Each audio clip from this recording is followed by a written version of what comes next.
Hey everybody, it's Austin.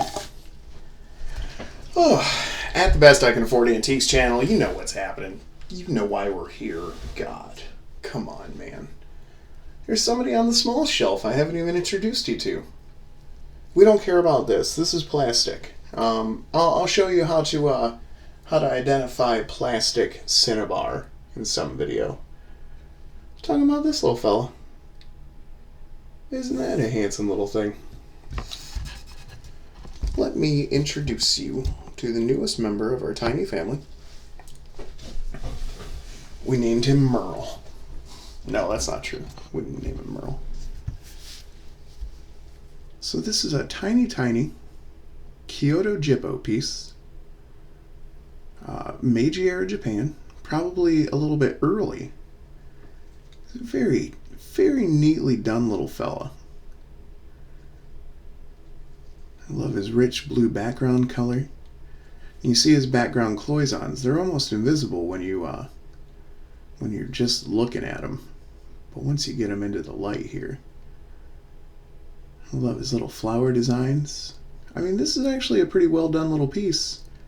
You know, you would think something like this was like a beginner's experiment or something, but really, I mean, just look at all the little circles. These flower designs are really well done. And, you know, he had to make a loop to make these flower petals here. He would have had to have made a loop. Let me get a chopstick here.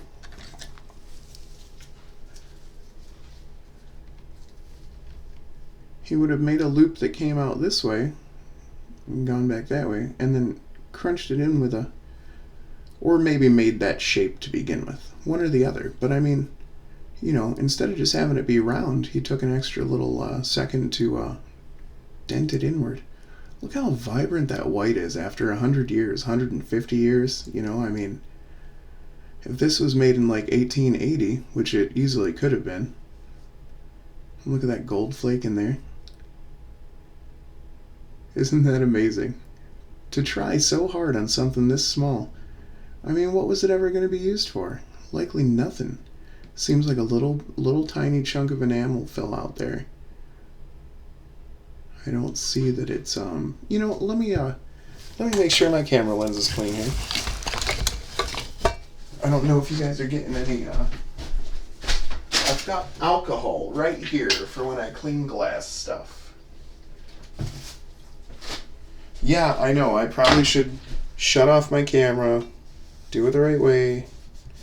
I know what everybody's gonna say. Ooh, that messed him up. He didn't like it. Mikey will eat anything. So yeah. Where were we?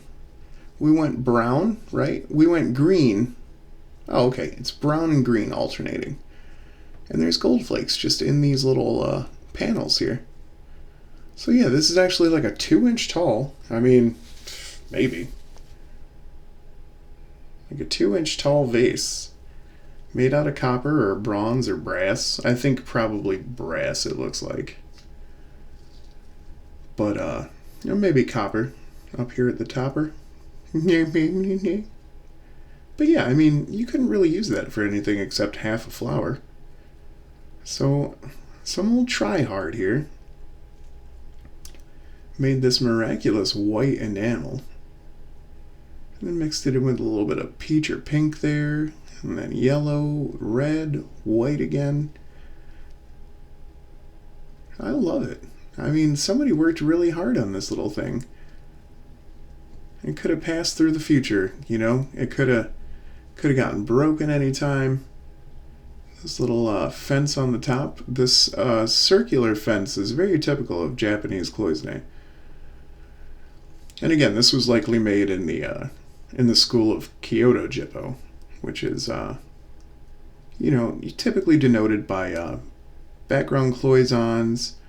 And if there is like a animal or anything, it'll be like a griff, or if not a griffin, a phoenix, or a maybe sometimes a foo dog or a dragon, and they won't be like perfect. In fact, I wonder. I don't think so. No, I don't think so. No, I was wrong. Austin was wrong. Don't listen to me about the other thing I was just thinking about. I didn't say it out loud, but just so you know, don't trust me.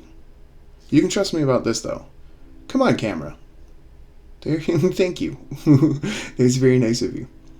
But yeah, I like his little scale pattern at the bottom there. And looking at some stuff like this, it can be a little confusing with Chinese pieces. But we're going to discuss how Chinese background cloisons and stuff look. Yeah, we'll talk about all this stuff. As long as I get to keep showing you neat stuff. We paid $12 for this at a little antiques mall. So yeah, we'll take that. I consider that a win. Little fella. Sitting up on the shelf with your big brothers. Isn't that a ridiculous shelf? Somebody owns that. And you're listening to them right now. How wild is that?